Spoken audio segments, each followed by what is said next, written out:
All right, let's dive into a really fascinating historical puzzle.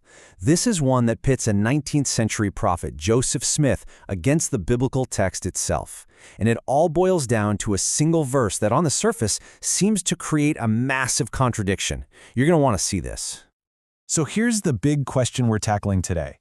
Was Joseph Smith's famous translation of the Bible a divinely inspired clarification, or was it a simple but huge mistake that could call his whole prophetic mission into question? That's the core of what we're digging into. Okay, so here it is, side by side.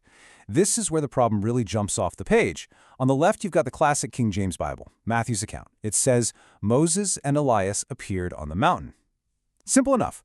But on the right, in Joseph Smith's version of Mark, it says, Elias appeared with Moses, and then it adds, or in other words, John the Baptist. Whoa, those are two completely different people from totally different time periods. So how on earth can both of these be right? And that brings us right to the heart of it, this mountaintop contradiction. You see, Joseph Smith's version doesn't just seem to contradict Matthew. The book of Luke also says it was Moses and Elijah on that mountain. So it's not a one-off. What are we missing?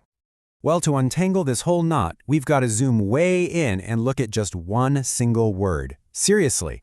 The entire argument for how this isn't a contradiction hinges on how you understand the name Elias. And here's the key idea. We usually think of Elias as just the Greek way of saying the name Elijah. But according to Joseph Smith's teachings, there's another meaning. Elias can also be a title, a kind of job description for someone who comes as a forerunner to prepare the way for something greater. This is where it gets really interesting. The idea is that there isn't just one Elias. There are multiple Eliases. This concept, this is the key that supposedly unlocks the whole mystery. Now you might be thinking, okay, that sounds convenient. But let's see if this idea, Elias is a title, can help us with another little puzzle. Because it turns out, this kind of confusion around the name Elias isn't new at all. In fact, it's right there in the New Testament itself. Check this out. It's a classic biblical head-scratcher. On the one hand, Jesus himself points to John the Baptist and says, flat out, this is Elias.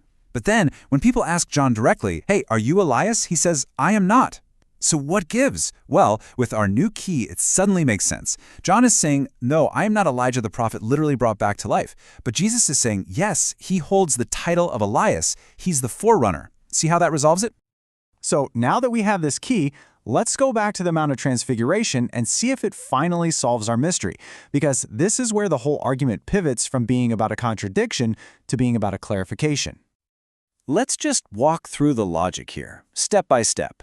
1. The original text in Mark uses the word Elias, which is ambiguous. 2. That could mean either the prophet Elijah himself or someone holding the title of Elias.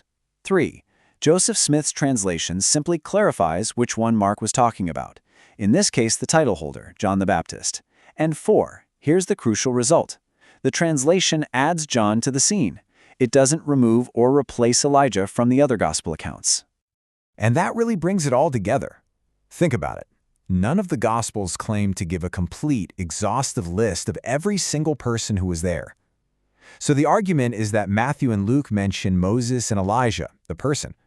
But Joseph Smith's translation reveals a new detail, that John the Baptist, acting in his role as an Elias, was also there. It's not about replacing anyone, it's about expanding the guest list. Okay, so let's zoom out, because this whole thing is about way more than just one tricky verse. This debate gets at a much bigger, more fundamental question. What exactly is Scripture, and where does its authority really come from? You know, this whole thing really boils down to two completely different starting points. The first assumption is that the Bible we have is a closed book. It's the final word. So any new scripture must fit perfectly with it or it's wrong. But the second assumption is that God can still speak, that new revelation is possible, and that it can actually clarify, expand, or even correct how we understand the Bible.